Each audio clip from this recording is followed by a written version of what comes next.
But first, we want to get more on that infrastructure deal that Biden seems to have struck with lawmakers. And we've got our chief political correspondent, Jessica Smith, standing by with those details. What do you know, Jess?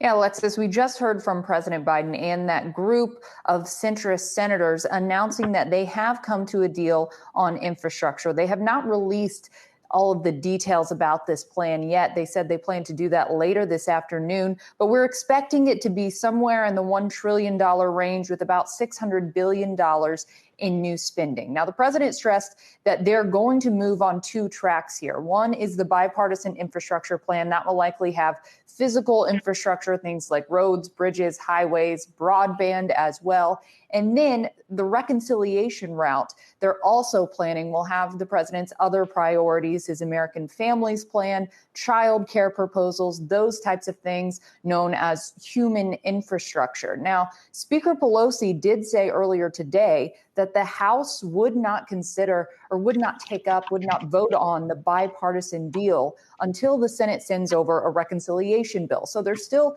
a ways to go here before this is actually a done deal. Senator Manchin did tell reporters that he'd be working on a reconciliation bill. He is open to working on that.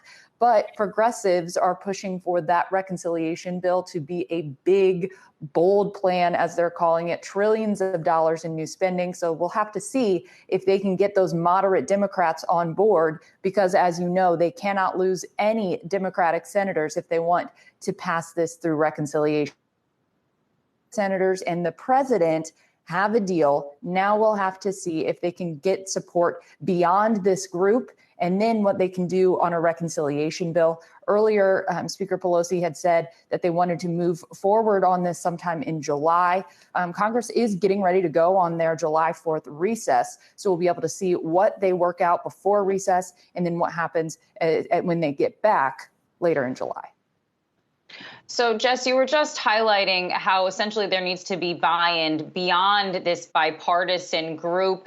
Could you just run through some of the sticking points for mainly a lot of the Republicans? I know that the headline figure had been one of them. How we were going to pay for it had been another. But where do some of the issues, or where does some of the deltas lie for the remainder of Congress, both on the Republican and also the Democratic side? Well, the dance here that they've been trying to do is getting a bill that is big enough to get progressive votes and small enough to get moderate votes. So that's been what they've been trying to figure out this whole time. We know there are progressives who say climate measures absolutely have to be in the bill. And then you have moderates and you have Republicans on the other side who say that they will not vote for any tax increases. So, of course, how to pay for it has been a huge sticking point throughout all of this. Both sides really drawing some red lines there.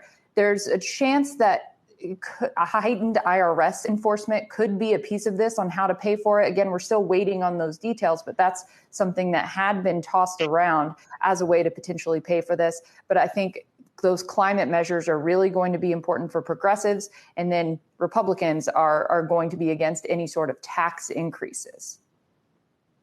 All right, Jessica Smith, thanks for breaking that down for us. We know you'll stay on that story throughout the day.